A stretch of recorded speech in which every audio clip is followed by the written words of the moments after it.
Hello, lovely people. It could just be me, but is anyone else feeling kind of broken, exhausted, overloaded by this stage? Like maybe even a bit guilty about not having enough God in my Advent? Maybe just me. But there's so much wrong about how Christmas is here and about all the brokenness in the world that we got that ache of, this isn't right, God. And that's why I absolutely love his word, because there's so much hope written into it all the way through. And it's simple. He doesn't require me to have a theology degree, which is good because I haven't. He writes it in a way that God speaks to me in a way I can understand. And it promises hope. And if one thing I've learned from his word, it's that God doesn't break his promises. So listen out for the hope in this tiny little bit of what he's speaking to us today. This is Malachi 3, verses 1 and 2. See, I will send my messenger, who will prepare the way before me. Then suddenly the Lord you are seeking will come to his temple. The messenger of the covenant whom you desire will come, says the Lord Almighty. But who can endure the day of his coming? Who can stand when he appears? For he will be like a refiner's fire or a launderer's soap. The one we are seeking, the one we desire, will come. So yeah, in the stress and mess and suffering and frustration and the broken lives and families and war and poverty, that's my hope. He will come. In fact, he has come and he walks with me through it. And he will come back and resolve it all in total justice and peace. God never breaks his promises. He will come. And yet there's another reminder in here too. It's challenging, but it's also full of hope.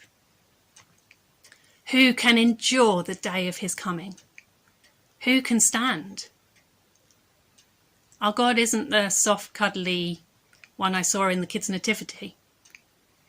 And he's not okay with the injustice of me stressing about getting the right Lego set when there are people starving in the world. He is awesome, powerful justice. I saw on the news last week they discovered a galaxy 13 billion light years away, which means that light from that galaxy has been travelling for 13 billion light years to get to us, and we're seeing what it was like all that time ago, a baby galaxy just forming, and it looks like Christmas lights. Like, our God is so awesome that he made that all that time ago and all that distance away, and billions more. He's awesome enough to have made every bit of us and the way we work, to have made the skies and the trees and everything we see around us.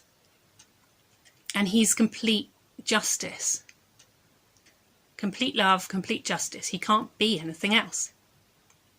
So who can stand in the light of that awesome, powerful God's refining fire?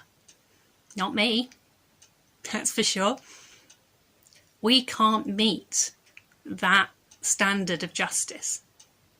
It would be like me trying to walk into the sun. I'd burn up before I got anywhere close to it. The refiner's fire is super hot. It destroys all the impurities. But Jesus, total justice paired with total love. He came, he served, he died, so that I can have his fireproof clothing. And that's our hope. We will walk through that refiner's fire. He will come, we will go through that fire, and we will pass through it because we wear his righteousness. Because of Jesus, we have his fireproof clothing. What a hope. So that leads me to do two things. One is go outside, look up at the sky and go, wow, God, what a perspective on the mess of my Advent, to remember who he really is. And the second is to say, who do I know who needs that gift of Jesus's fireproof clothing?